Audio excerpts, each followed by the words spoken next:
பிதா, குமாரன், பரிசுத்த ஆவியார் ஆகிய திரியேக கடவுளின் திருநாமத்திற்கு மாட்சிமை உண்டாவதாக. நாம் கடவுளை தொழுவோம்.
கர்த்தரை துதியுங்கள், உன்னதங்களில் அவரை துதியுங்கள்.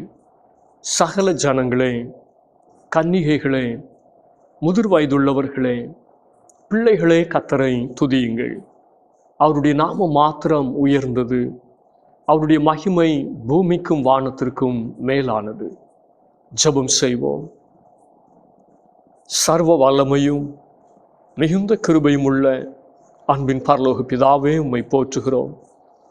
இந்த பரிசுத்தமான தொழுகையின் வழியாக உலகத்தை மீட்கும் திட்டத்தில் பெண்களையும் பங்காளராக தெரிந்தெடுத்த மேலான தெய்வீக அழைப்பை நாங்கள் உணரவும், ஆண் பெண் ஏற்றத்தாழ்வற்ற மனுக்குலமாக வாழ்ந்திட எங்களை அர்ப்பணிக்கவும் அருள் தாரும். கருத்தோடும் உற்சாகத்தோடும் கர்த்தரை ஆராதித்து தேவ சமூகத்தில் புதிய கிருபைகளை பெற்றுக்கொள்ள எங்களை தாழ்த்த அருள் தாரும். ஆராதனையில் பங்கு பெறுகிற அனைவரையும் ஆசீர்வதியும். இரட்சகர் இயேசு கிறிஸ்துவின் திருநாமத்தில் வேண்டிக் கொள்ளுகிறோம் என் நல்ல பிதாவே, ஆமென். ஆண்டவருடைய பரிசுத்த நாமத்தை நாம் மகிமைப்படுத்த வண்ணமாக கீர்த்தனை பாடலிலே 226வது பாடலை நாம் பாடுவோம். வா பாவி மலைத்து நில்லாதே வா. கீர்த்தனை பாடல் 226.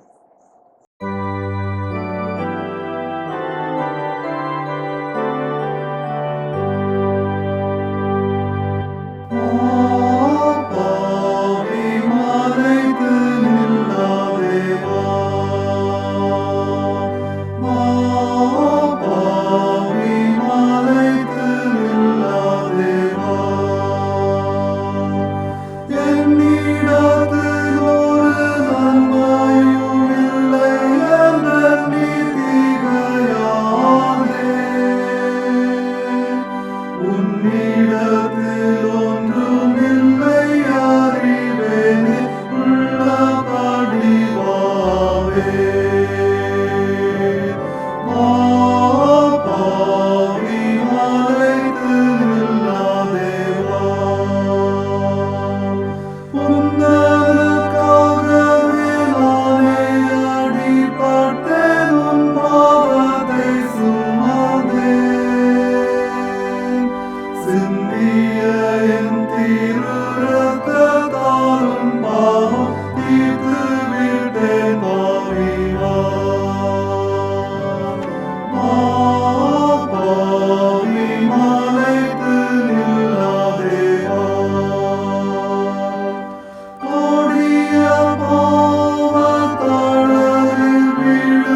இந்த நாளுக்குரிய திருமுறை பாடத்தை நாம் படிக்க கேட்போம்.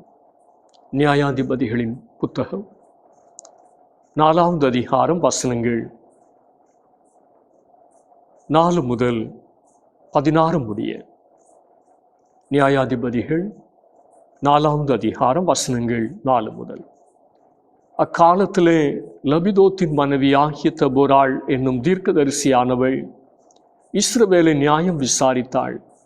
அவள் எப்ராயிம் மலை தேசமான ராமாவுக்கும் பெத்தேலுக்கும் நடுவில் இருக்கிற தெபோராளின் பேரிச்சை மரத்தின் கீழே குடியிருந்தாள். அங்கே இஸ்ரவேல் புத்திரர் அவளிடத்திற்கு நியாய விசாரணைக்கு போவார்கள். அவள் நப்தலில் உள்ள கேதேசில் இருக்கிற அபினோகாமின் குமாரன் பாராக்கை வரவழைத்து, நீ நப்தலி புத்திரரிலும் செபுலோன் புத்திரரிலும் 10,000 பேரை கூட்டிக் கொண்டு தாபோர் மலைக்கு போக கடவாய் என்றும், நான் யாபீனின் சேனாபதியாகிய சிசராவையும் அவன் ரதங்களையும் அவன் சேனையையும் கீசோன் பள்ளத்தாக்கிலே உன்னிடத்திற்கு வர இழுத்து அவனை உன் கையில் ஒப்பு கொடுப்பேன் என்றும் இஸ்ரவேலின் தேவனாகிய கர்த்தர் உனக்கு கட்டளையிடவில்லையா என்றாள். அதற்கு பாராக், நீ என்னோட கூட வந்தால் போவேன், என்னோட கூட வராவிட்டால் நான் போக மாட்டேன் என்றான். அதற்கு அவள், நான் உன்னோட கூட நிச்சயமாய் வருவேன், ஆனாலும் நீ போகிற பிரயாணத்தில் உண்டாகிற மேன்மை உனக்கு கிடையாது. கர்த்தர் சிசராவை ஒரு ஸ்திரீயின் கையில் ஒப்பு கொடுப்பார் என்று சொல்லி தெபோராள் எழும்பி பாராக்கோடே கூட கேதேசுக்கு போனாள். அப்பொழுது பாராக் செபுலோன் மனுஷரையும் நப்தலி மனுஷரையும் கேதேசுக்கு வரவழைத்து தன்னை பின் செல்லும் 10,000 பேரோடே போனான். தெபோராளும் அவனோட கூட போனாள். கேனியனான ஏபேர் என்பவன் மோசையின் மாமனாகிய ஓபாபின் புத்திரராயிருக்கிற கேனியரை விட்டு பிரிந்து கேதேசின் கிட்ட இருக்கிற சானாயும் என்னும் கர்வாலி மரங்கள் அருகே தன் கூடாரத்தை போட்டிருந்தான். அபினோகாமின் குமாரன் பாராக் தாபோர் மலையில் ஏறிப்போனான் என்று சிசராவுக்கு அறிவிக்கப்பட்ட போது, சிசரா 900 இருப்பு ரதங்களாகிய தன்னுடைய எல்லா ரதங்களையும் தன்னோடு இருக்கும் எல்லா ஜனங்களையும் புறஜாதிகளின் பட்டணமாகிய ஆரோசேத்திலிருந்து கீசோன் பள்ளத்தாக்கிலே வரவழைத்தான். அப்பொழுது தெபோராள் பாராக்கை நோக்கி, எழுந்து போ, கர்த்தர் சிசராவை உன் கையில் ஒப்பு கொடுக்கும் நாள் இதுவே, கர்த்தர் உனக்கு முன்பாக புறப்படவில்லையா என்றாள். அப்பொழுது பாராக்கும் அவன் பின்னாலே 10,000 பேரும் தாபோர் மலையிலிருந்து இறங்கினார்கள். கர்த்தர் சிசராவையும் அந்த எல்லா ரதங்களையும் சேனை அனைத்தையும் பாராக்கிற்கு முன்பாக பட்டய கருக்கினால் கலங்கடித்தார். சிசரா ரதத்தை விட்டிறங்கி கால்நடையாய் ஓடிப்போனான். பாராக் ரதங்களையும் சேனையையும் புறஜாதிகளுடைய ஆரோசேத் மட்டும் துரத்தினான். சிசராவின் சேனையெல்லாம் பட்டய கருக்கினால் விழுந்தது, ஒருவனும் மீதியாய் இருக்கவில்லை. இந்த நாளுக்குரிய திருமுறை பகுதி வாசித்தாயிற்று. கிறிஸ்துவுக்கே மகிமை உண்டாவதாக.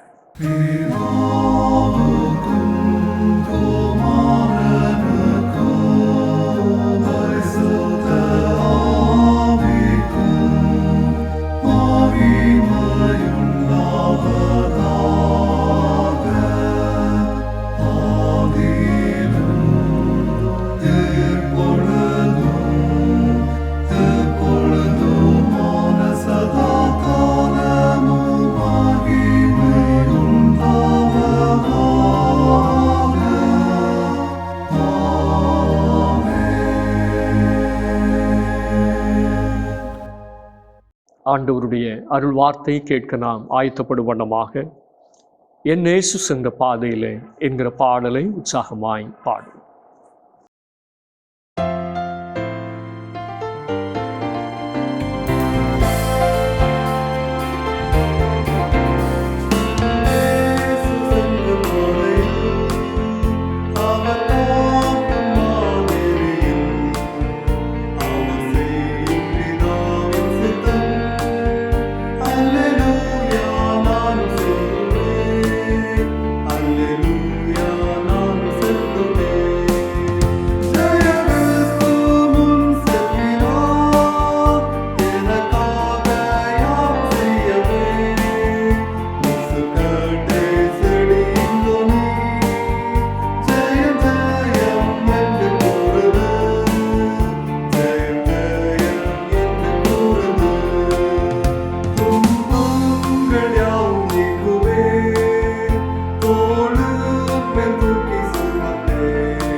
ஆசீர்வாதமான இந்த நாளுக்காக ஆண்டவரை ஸ்தோத்திரிப்போம்.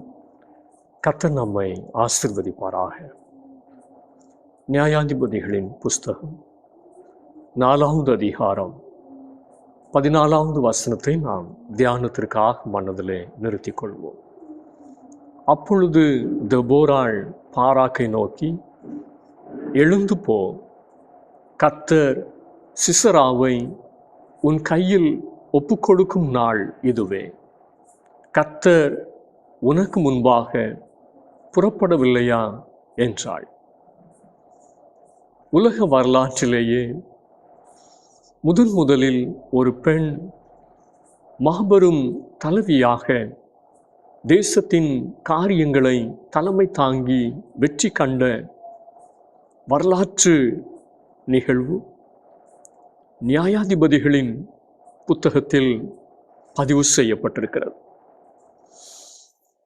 நியாயாதிபதிகள் 4 மற்றும் 5வது அதிகாரங்கள் 2 பெண்மணிகளை உயர்வாக கொண்டாடுகிறது, சிறப்பித்து கூறுகிறது.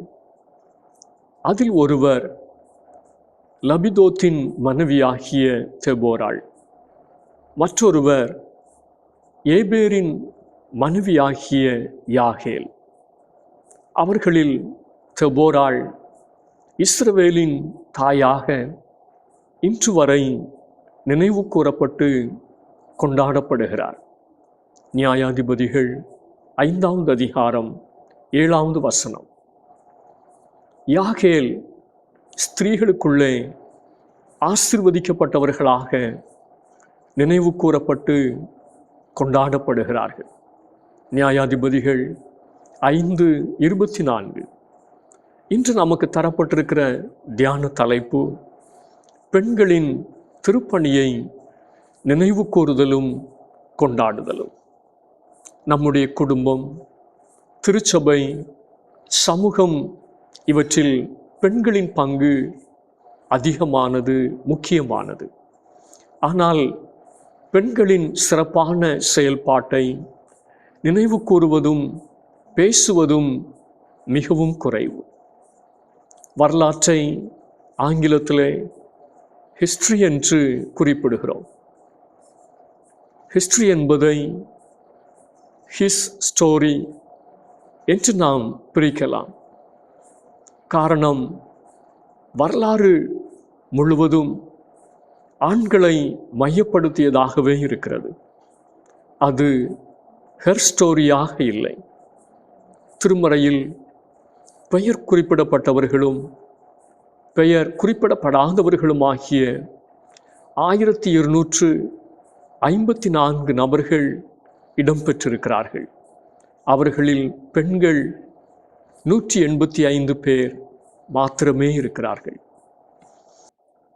ஒரு முறை ஒரு பெண் போதகர் இப்படி சொன்னார்கள். அவர்கள் பெற்றோர் மிஷனரிகளாய் பணியாற்றியவர்கள். ஒரு கிராமத்தில் தங்கி மிஷனரி பணியாற்றும் போது ஒரு ஆணாக இல்லங்களை சந்திப்பது கடினம்.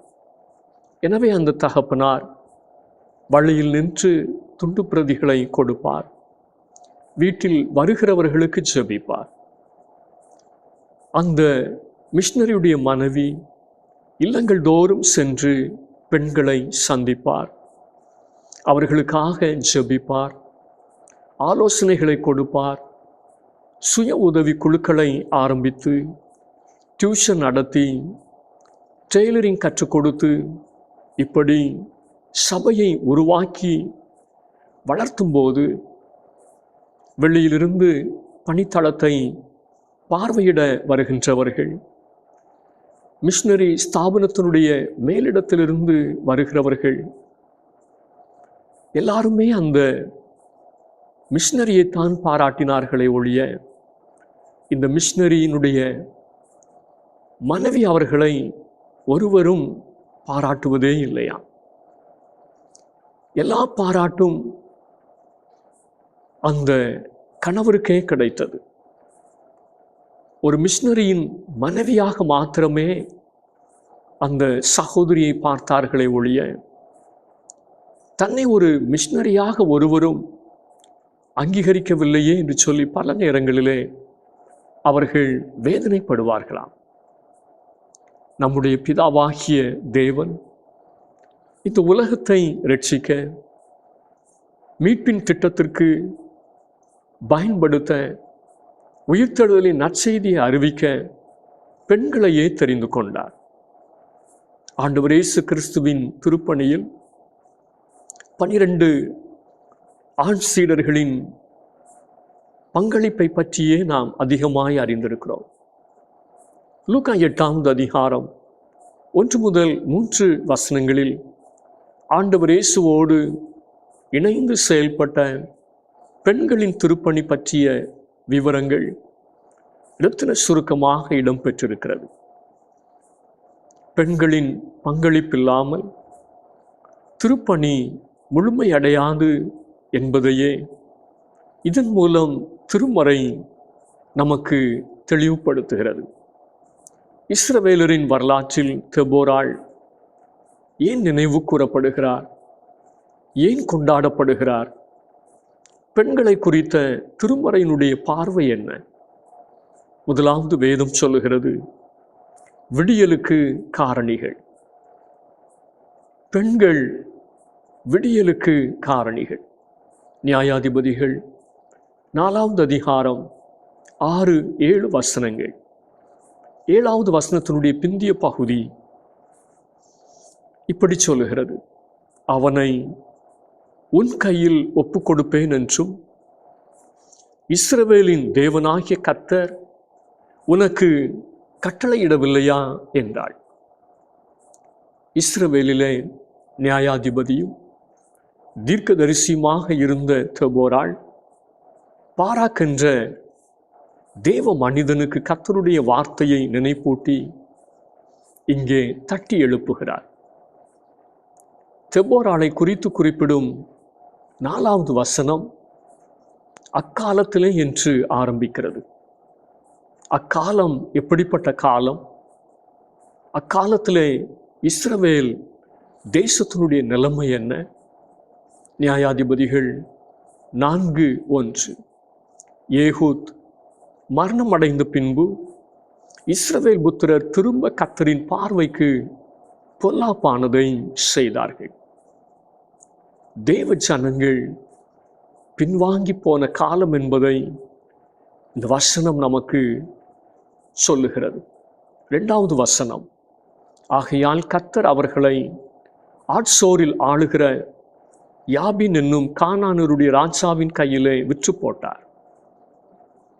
தேவ ஜனங்கள் அடிமைகளாக வாழ்ந்த காலம் என்பதை இந்த வேத வசனம் சொல்லுகிறது. 3வது வசனத்தினுடைய பிந்திய பகுதி, அவன் இஸ்ரவேல் புத்திரரை 20 வருஷம் கொடுமையாய் ஒடுக்கினான். இஸ்ரவேல் புத்திரர் கர்த்தரை நோக்கி முறையிட்டார்கள். தேவ ஜனங்கள் கொடுமைப்படுத்தப்பட்ட காலம், வேதனைகளை தீமைகளை அனுபவித்த ஒரு காலம். 5வது வசனத்தினுடைய பிந்திய பகுதி, அங்கே இஸ்ரவேல் புத்திரர் அவளிடம் விசாரணைக்கு போவார்கள்.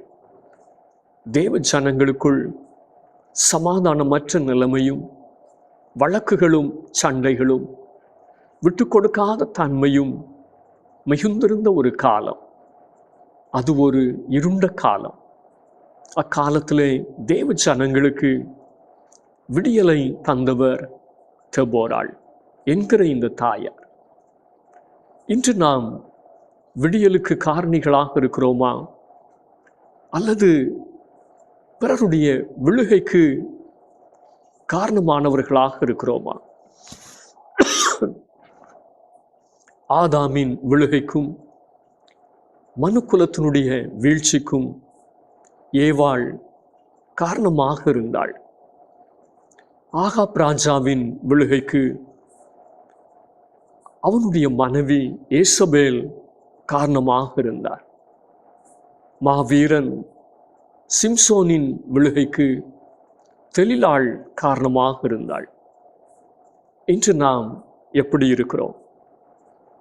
கர்த்தருடைய வார்த்தை அரிதாய் அபூர்வமாய் காணப்பட்ட காலத்தில் விடியலுக்கு காரணமாக இருந்த சாமுவேலின் தாய் அன்னாளைப் போல ஆண்டவருக்கு தன்னை அர்ப்பணித்த அன்னை மரியாளைப் போல விடுதலைக்கு, விதவைகளுக்கு, ஆதரவற்றவர்களுக்கு துணையாயிருந்த துர்காளைப் போல நாம் இருக்க வேண்டும்.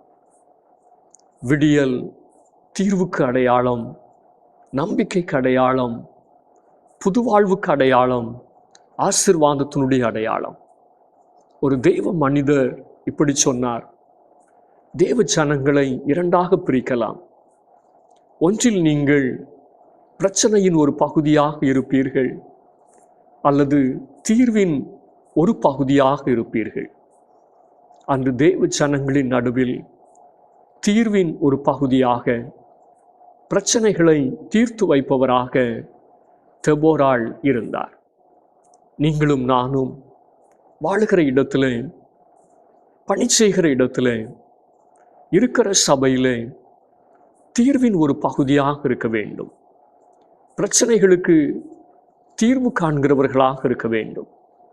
நீதிமொழிகள் 16:27-28 சொல்லுகிறது, பேலியாளின் மகன் கிண்டி விடுகிறான், எரிகிற அக்னி போன்றது அவன் உதடுகளில் இருக்கிறது. மாறுபாடுள்ளவன் சண்டையை கிளப்பி விடுகிறான், கோள் சொல்லுகிறவன் பிராண சிநேகிதரையும் பிரித்து விடுகிறான். நாம் விடியலை ஏற்படுத்துகிறவர்களாக இருக்கிறோமா, அல்லது இருளை உண்டு பண்ணுகிறவர்களாக இருக்கிறோமா? பெண்கள் விடியலின் காரணிகள். தெபோராள் பாராக்கின் வாழ்வில் தீர்க்க தரிசன வெளிச்சத்தை காணும்படி செய்தார்.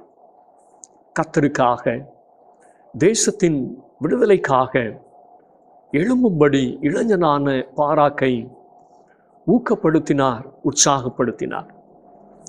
இன்று நாம் அடுத்த தலைமுறையை கர்த்தருக்காக எழும்பும்படி ஊக்கப்படுத்துகிறோமா? தெபோராள் ஒரு நியாயாதிபதியாக தேவ ஜனங்களின் பிரச்சனைகளை தீர்த்து வைத்து தேவ ஜனங்கள் வாழ்க்கையிலே விடியலை ஏற்படுத்தினார். பெண்கள் விடியலின் காரணிகள். நம்பிக்கை இழந்த உலகத்தில் விடிவெள்ளி நட்சத்திரங்களாய் நம்பிக்கை தருபவர்கள்.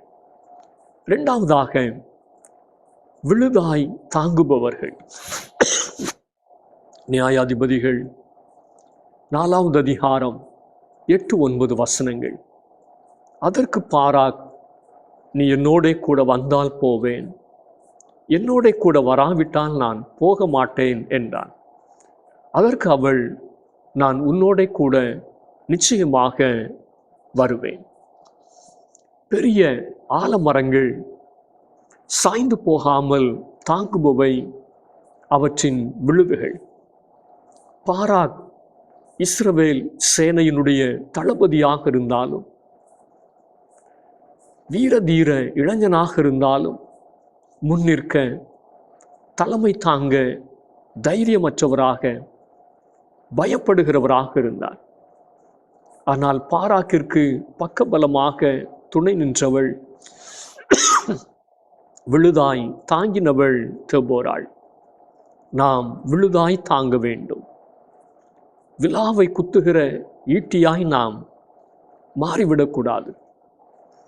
நீதிமொழிகள் 7வது அதிகாரம் 23வது வசனத்திலே, கூடா ஒழுக்கமுள்ள ஒரு பெண்மணியிடம் சிக்கிக்கொண்ட ஒரு வாலிபனை குறித்து இப்படி எழுதப்பட்டிருக்கிறது, அம்பு அவன் ஈரலை பிளந்தது. ஈரலை குத்தி பிளக்கிற அம்பாய், ஒருவர் வாழ்வை அழிக்கிற அம்பாய் தேவனுடைய பிள்ளைகள் இருக்கக்கூடாது. பவுல் மிகப்பெரிய அப்போஸ்தலன். புறஜாதிகளின் நடுவிலே அருட்பணியாளராக ஏராளமான சபைகளை ஸ்தாபித்தவர். அவருடைய ஊழியத்திலே பக்கபலமாக துணை நின்றவர்கள், தாங்கினவர்கள் பெண்கள். அவர்களை பவுல் மறந்து போகவில்லை. பிலிப்பியர் 4வது அதிகாரம் 2-3 வசனங்களில் எயோதியாள் மற்றும் சிந்திக்கேயாள் ஆகிய இருவரும் திருப்பணியில் தனக்கு எந்த அளவு உதவி செய்தார்கள், தன்னை எந்த அளவாய் தாங்கினார்கள் என்பதை பவுல் நினைவு கூறுகிறார். 3வது வசனத்தின் பிந்திய பகுதி, அவர்கள் கிலேமந்தோடும் மற்ற என் உடன் வேலையாட்களோடும் கூட சுவிசேஷ விஷயத்தில் என்னோட கூட மிகவும் பிரயாசப்பட்டார்கள். அவர்களுடைய நாமங்கள் ஜீவ புஸ்தகத்தில் இருக்கிறது. குடும்பத்தை, திருச்சபையை, ஊழியங்களை ஜெபத்தால், காணிக்கைகளால், நற்குணங்களால், நல்ல சாட்சியால், முன்மாதிரி வாழ்வால், கடின உழைப்பால் விழுதாய் தாங்குபவர்கள் பெண்கள். ரோமர் 16வது அதிகாரத்தில் தன் ஊழியத்தை விழுதாய் தாங்கி நிறுத்திய ஆண்களை மாத்திரமல்ல, 10க்கும் மேற்பட்ட பெண்களை பற்றியும் அவர்கள் செய்த திருப்பணிகளை பற்றியும் பவுல் குறிப்பிடுகிறார், பாராட்டுகிறார். ஆம், பெண்களின் திருப்பணி நினைவு கூறப்பட வேண்டும், கொண்டாடப்பட வேண்டும். லூக்கா 8வது அதிகாரம் 2-3 வசனங்களில் ஆண்டவர் இயேசுவின் ஊழியத்தை பணத்தால், பொருளால், தங்கள் ஆஸ்திகளால் விழுதாய் தாங்கின துணை நின்ற பெண்கள் நினைவு கூறப்படுகிறார்கள். பெண்கள் விழுதாய் தாங்குபவர்கள். விழுதுகள் தாங்கவில்லை என்றால் பெரிய ஆலமரம் கூட சாய்ந்து போகும், சபைகள் விழுந்து போகும், குடும்பங்கள் நொறுங்கி போகும். கடைசியாக விசுவாச போராளிகள். பெண்கள் விசுவாச போராளிகள். நியாயாதிபதிகள் 4வது அதிகாரம் 14வது வசனம். அப்பொழுது தெபோராள் பாராக்கை நோக்கி, எழுந்து போ, கர்த்தர் சிசராவை உன் கையில் ஒப்புக்கொடுக்கும் நாள் இதுவே, கர்த்தர் உனக்கு முன்பாக புறப்படவில்லையா என்றாள். உரிமைகளுக்காக குரல் கொடுப்பவர்கள், போராடுபவர்கள்தான் போராளிகள். கர்த்தர் முன் செல்லுகிறார் என்பது தெபோராளின் விசுவாசம். 900 இருப்பு ரதங்களையும் 10,000 இராணுவ வீரர்களையும் யுத்த ஆயுதங்களையும் கொண்ட மிகப்பெரிய கானானிய சேனைக்கு முன்பாக எந்த யுத்த ஆயுதங்களுமின்றி தேவ ஜனங்கள் நின்றார்கள். நியாயாதிபதிகள் 5:8 சொல்லுகிறது, இஸ்ரவேலிலே 40,000 வேருக்குள்ளே கேடகமும் ஈட்டியும் காணப்பட்டதுண்டோ? இல்லை என்பதுதான் அதனுடைய உண்மையான பதில். எந்த யுத்த ஆயுதங்களும் இல்லாமல் கர்த்தருடைய வார்த்தையை மாத்திரம் நம்பி இஸ்ரவேலின் அதிபதிகள் தலைமையில் அங்கே தங்களை மனப்பூர்வமாக பாராக்கும் அவனோடு இருந்தவர்களும் தங்களை ஒப்பு கொடுத்திருந்தார்கள். நியாயாதிபதிகள் 5வது அதிகாரம் 9வது வசனம். அவர்களோட கூட தெபோராளும் துணிச்சலோடு யுத்தத்திற்கு சென்றார். நியாயாதிபதிகள் 5:15 சொல்லுகிறது, இசக்காரின் பிரபுக்களும் தெபோராவோடே இருந்தார்கள் என்று சொல்லப்பட்டிருக்கிறது. நியாயாதிபதிகள் 5:15 முதல் 17 வசனங்களின்படி ரூபன் கோத்திரத்தார், கீலேயாத்தின் மனுஷர், தான் கோத்திரத்தார் ஒத்துழைக்கவில்லை. அவர்கள் இணைந்து நிற்கவில்லை. தான் உண்டு, தங்கள் வேலை உண்டு, தங்கள் குடும்பம் உண்டு என்று இருந்து விட்டார்கள். நியாயாதிபதிகள் 5:18 சொல்லுகிறபடி போர் முனையில் ஒரு கூட்டத்தார் தங்கள் உயிரை எண்ணாமல் மரணத்திற்கு துணிந்து நின்றார்கள். அவர்களுக்கு தலைமை தாங்கி தெபோராளும் முன் நின்றார். கர்த்தர் தனது ஜனங்களுக்காக யுத்தம் செய்தார். நியாயாதிபதிகள் 5:20-21 சொல்லுகிறது, கீசோன் நதியில் ஏற்பட்ட வெள்ளப்பெருக்கு எதிரிகளை அடித்து கொண்டு போனது. மீதமிருந்த கானானியர் புறமுதுகிட்டு ஓடிப்போனார்கள். கொடிய தளபதியான சிசரா ஒரு பெண்ணினால் அழிக்கப்பட்டான். எதிரிகள் தாழ்த்தப்பட்டார்கள். நியாயாதிபதிகள் 5:31 சொல்லுகிறது, பின்பு தேசம் 40 வருஷம் அமைதலாயிருந்தது. ஒரு பெண் நினைத்தால் குடும்பத்தில், திருச்சபையில், தேசத்தில் அமைதலை ஏற்படுத்த முடியும். அன்றைக்கு தெபோராள் நியாயாதிபதியாக தேசத்தை நியாயம் விசாரித்த அத்தனை வருடங்களும் அந்த தேசத்திலே அமைதல் இருந்தது என்று வேதம் சொல்லுகிறது. இன்றைக்கு நீங்கள் புயலாயிருக்கிறீர்களா? அல்லது பூகம்பமாக இருக்கிறீர்களா? அல்லது தென்றலாக இருக்கிறீர்களா? நாம் யாராக இருக்கிறோம் என்பதை நாமே ஆராய்ந்து பார்ப்போம்.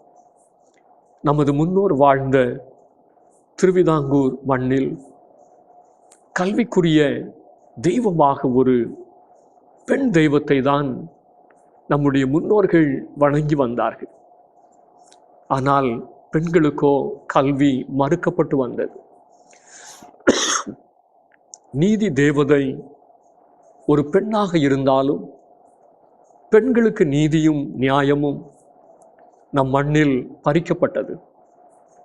அடுப்போதும் பெண்களுக்கு படிப்பதற்கு என்றிருந்த காலத்தில் பெண் கல்விக்காக போராடிய, உரிமையை மீட்டு தந்த 1820 பெண்கள் பள்ளியை நாகர்கோவிலிலும் இரணியலிலும் ஆரம்பித்து வைத்த ஜோகன்னா மீட் அம்மையாரை நினைவு கூறுவோம்.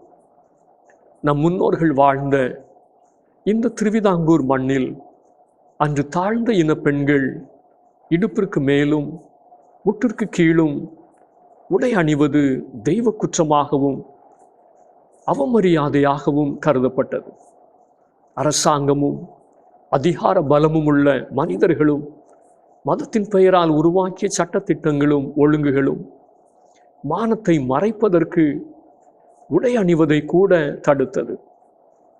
மேலாடைக்கான உரிமை போராட்டம் அல்லது தோல்சீலை உரிமை போராட்டம் 43 வருடங்கள் இந்த மண்ணில் நடந்தது. மார்த்தா மால்டம்மையார் பெண்களின் மார்பை மறைக்க குப்பாயத்தை தைத்து கொடுத்தார்கள். அநேகருக்கு அந்த தையலையும் கற்றுக் கொடுத்தார்கள். இந்த குப்பாயம் என்பது தோளிலிருந்து இடுப்பு வரை நீண்டது. 2 கைகளும் அதிலே நீளமானது. குப்பாயம் போடுவதையும் குப்பாயத்திற்கு மேலாக தோல்சீலை அணிவதையும் உயர் ஜாதியினர் அனுமதிக்கவில்லை. அநேக இடங்களிலே கலவரங்கள் வெடித்தது. பெண்களுக்கு பெண்களே எதிரி என்பது போல 1825 புதிதாக பொறுப்பேற்ற ஆற்றிங்கல் அரசி தனக்கு முன்பாக மேலாடை அணிந்து வந்த பெண்ணின் மார்பகத்தை வெட்டி எறியுமாறு கட்டளை கொடுத்தார். அது கலவரக்காரர்களுக்கு சாதகமாயிற்று. 1827 கண்ணனூரில் பெண்களுக்கு தலைமை தாங்கி தோல்சீலை உரிமை போராட்டத்தை நடத்திய சகுந்தலா என்ற இயேசுவடியாளை அந்த கண்ணனூர் ஆலயத்தின் முன்பாக வைத்து கலவரக்காரர்கள் துப்பாக்கியால் 2 முறை சுட்டார்கள். உயிர் போகாததால் அவரை வலுக்கட்டாயமாக இழுத்து மருதூர் குறிச்சிக்கு கொண்டு சென்றார்கள். அங்கு ஆடைகளை முற்றிலுமாய் களைந்து தலைகீழாக கட்டி ஒரு பலாமரத்திலே தொங்குவிட்டார்கள். சற்று நேரத்திலே அவருடைய உயிர் பிரிந்தது என்று வரதராசன் என்ற வரலாற்று ஆசிரியர் குறிப்பிடுகிறார். ஆனால் இத்தனை பாடுகளின் நடுவிலும் பெண்கள் விசுவாச போராளிகளாய் தொடர்ந்து போராடினார்கள். இன்று நாம் சுயமரியாதையோடு கௌரவமாக உடை உடுத்தி உரிமைகளோடு வாழ்கிறோம். அதற்கு காரணம் விசுவாச போராளிகளான பெண்கள் என்பதை நாம் நினைவு கூறுவோம். கலாத்தியர் 5:1 சொல்லுகிறபடி மறுபடியும் நாம் அந்த பழைய அடிமைத்தன நுகத்திற்கு உட்படாமல் நேர்த்தியான உடை அணிந்து விசுவாச போராளிகளாய் கிறிஸ்துவின் சுதந்திரவாளிகளாய் நடக்க அழைக்கப்பட்டிருக்கிறோம். கிறிஸ்துவில் அன்பிற்குரியவர்களே, இன்று நாம் தியானித்தது பெண்கள் விடியலுக்கு காரணிகள், விழுதாய் தாங்குபவர்கள், விசுவாச போராளிகள். அவர்களுடைய தியாக திருப்பணியை நினைவு கூறுவோம், கொண்டாடுவோம். ஆண்டவர் இந்த வார்த்தைகளால் நம் ஒவ்வொருவரையும் ஆசீர்வதிப்பாராக. ஆமென். ஆராதனைக்கு நிறைவு பாடலாக ஞான பாடலிலே 454வது பாடலை நாம் பாடுவோம். இயேசுவின் அன்பில் மூழ்கவும். ஞான பாடல் 454.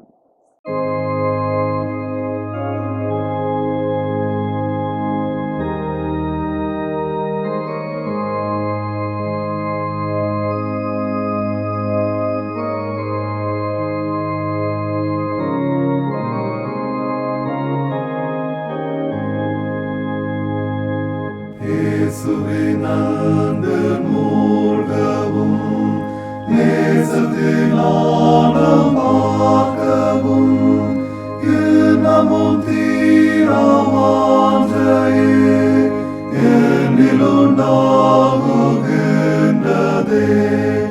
ஆட்கொண்டவ நேசம், ஈடேற்றின நேசம், இன்னும் மேலும் வாஞ்சிப்பேன், உன்னத அன்பை போற்றுவேன். இயேசுவின் சொல்லும் சித்தமும் ஆசையுள்ளோனாய் செய்யவும், தேவவதாசை நம்புவேன், ஆவியின் பேர சாருவேன். ஆட்கொண்டவ நேசம், ஈடேற்றின நேசம், இன்னும் மேலும் வாஞ்சிப்பேன், உன்னத அன்பை போற்றுவேன். நாதரின் வசத்தமும் வேதத்தில் கேட்டு நித்தமும், ஆத்தும நன்மை நாடுவேன், நீதியின் பாதை செல்லுவேன்.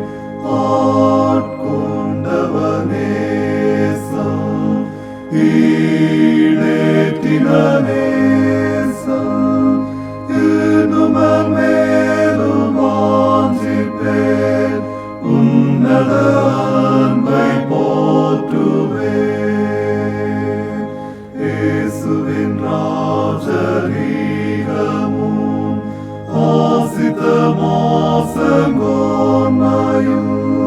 விண்ணிலே தோன்றும் வண்ணமாய் மண்ணிலுண்டாகும் மேன்மையாய்.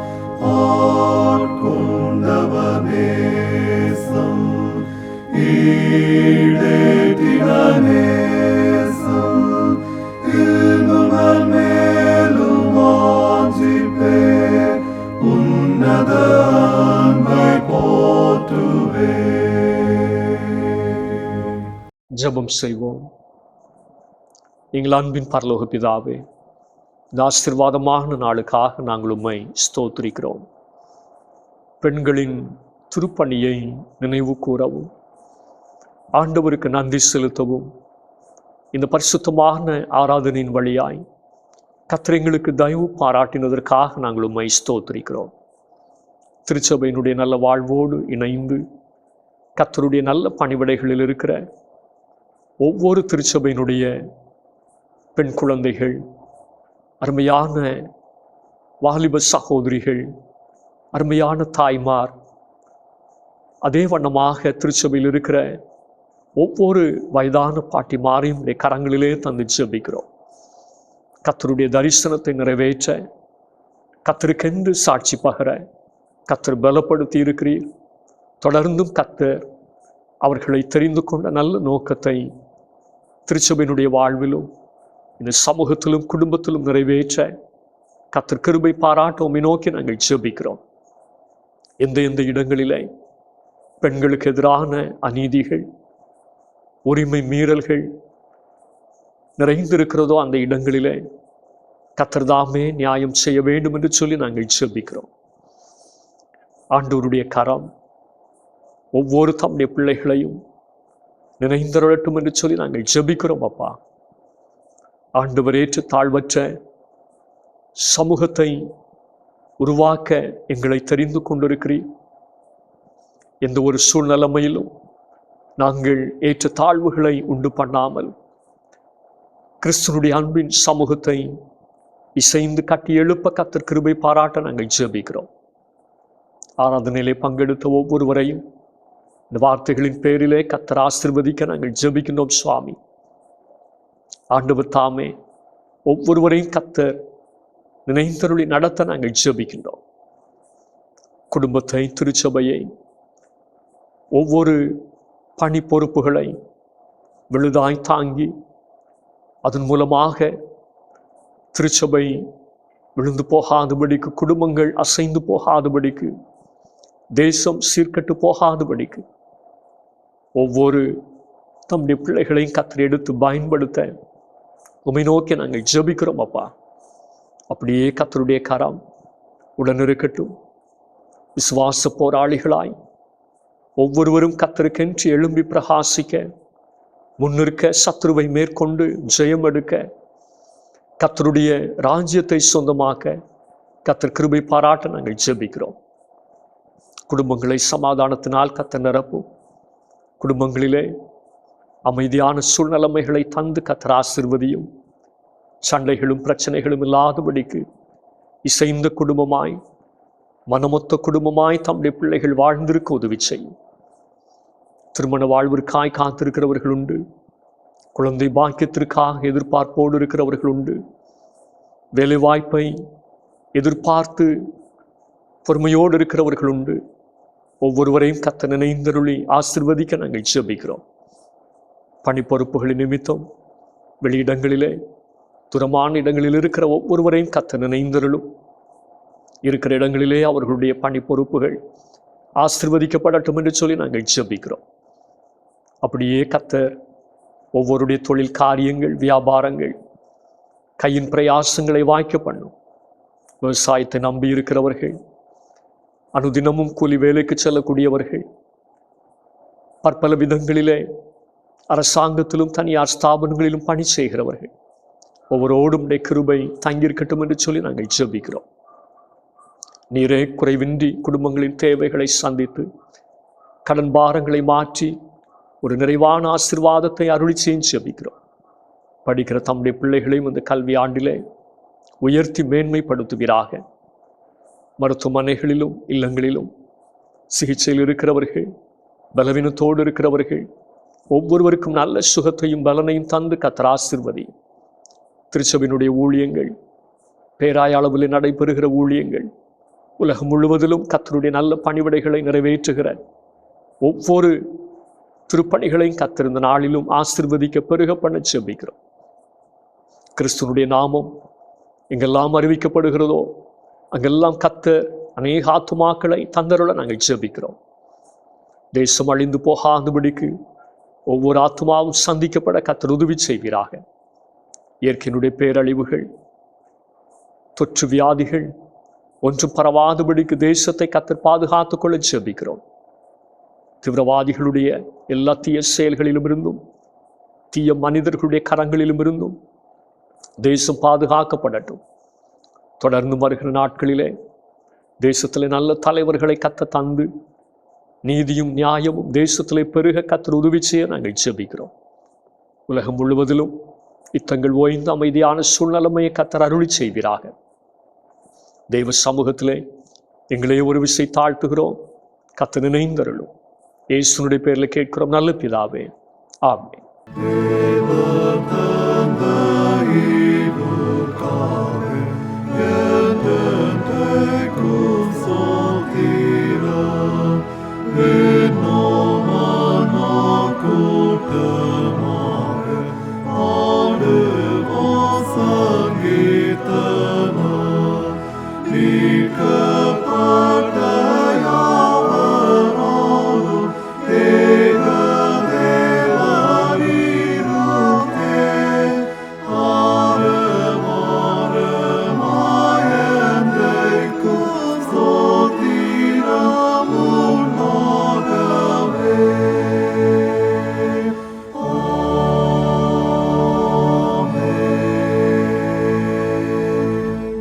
நம்முடைய ஆண்டவராகிய இயேசு கிறிஸ்துவின் கிருபையும் பிதாவாகிய தேவனுடைய அன்பும் பரிசுத்த ஆவியானவருடைய ஐக்கியமும் சிநேகமும் நம் அனைவரோடும் இன்றும் இன்னும் சதா காலங்களிலும் நிறைவாய் தங்கியிருப்பதாக.